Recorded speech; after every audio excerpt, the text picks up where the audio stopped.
Assalamualaikum warahmatullahi wabarakatuh. Perkenalkan, nama saya Ridho Aulia Fatwa. Di sini saya dari Prodi Ilmu Komputer semester 4. Di sini saya akan menganalisis jurnal dengan topik pengembangan sistem AI pada e-commerce menggunakan algoritma machine learning. Di sini ada beberapa jurnal yang dianalisis. Yang pertama, pencegahan perputaran pelanggan e-commerce menggunakan strategi intelijen bisnis berbasis machine learning. Dan yang kedua, deteksi penipuan yang efektif dalam e-commerce memanfaatkan machine learning dan analitik big data. Di sini ada 4 poin yang dibahas. Yang pertama ada metode pengumpulan data, yang kedua SDLC yang digunakan, ketiga perbedaan kedua jurnal, dan yang terakhir research gap.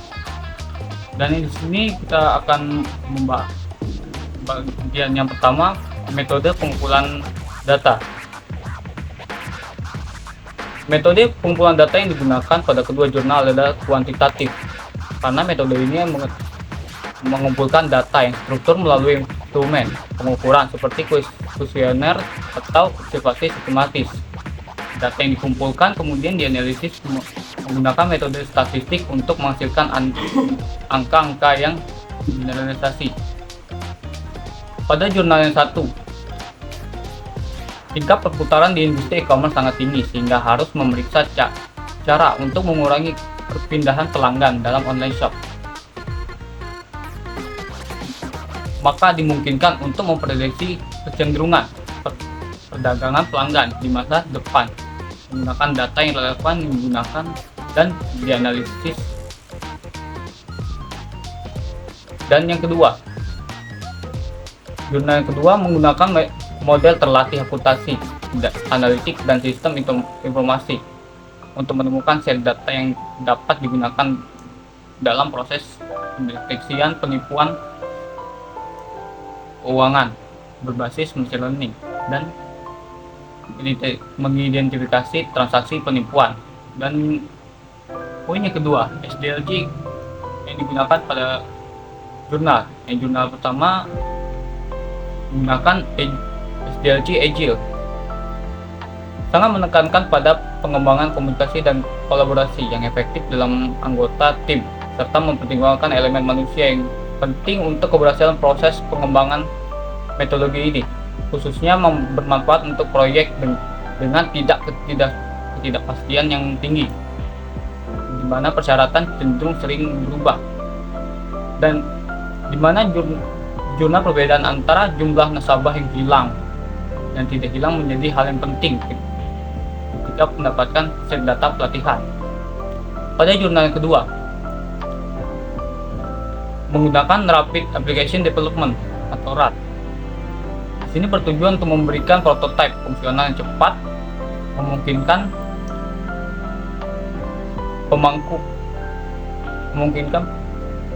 pemangku kepentingan untuk memberikan umpan balik dan membantu pengembangan yang sedang berlangsung. Pendekatan mereka yang memodelkan perilaku pengeluaran memungkinkan sewaktu-waktu dan mengidentifikasi transaksi penipuan seperti transaksi yang menyimpang dari model yang diajarkan dalam pembelanjaan. Poin yang ketiga, perbedaan kedua jurnal. Yang pertama adalah tujuan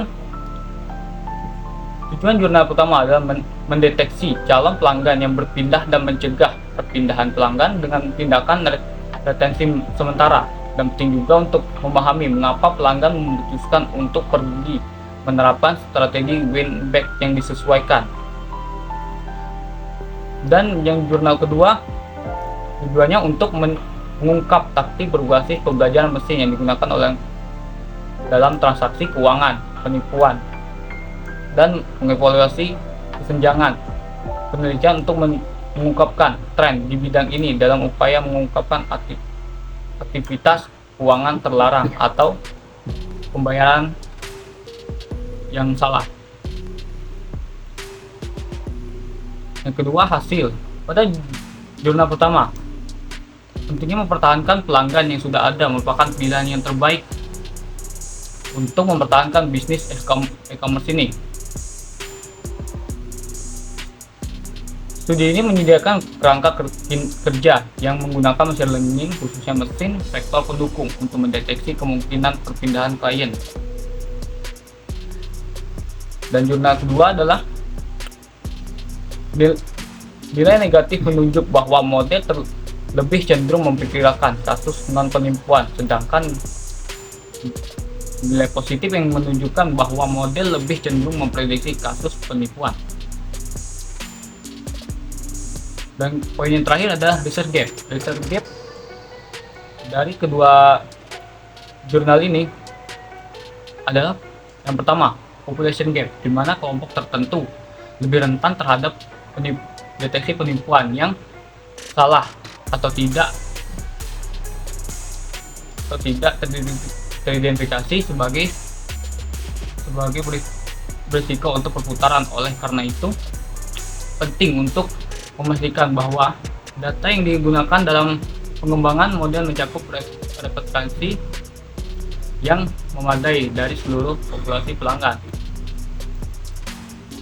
Dan yang kedua adalah metodologi gap. Banyak metode konvensional yang masih bergantung pada analisis statistik sederhana yang kurang efektif dalam menangani volume data pelanggan yang sangat besar dan kompleksitas pola perilaku perdagangan dan penipuan. Sekian dari analisis saya. Jika ada salah kata, saya mohon maaf. Sekian, terima kasih.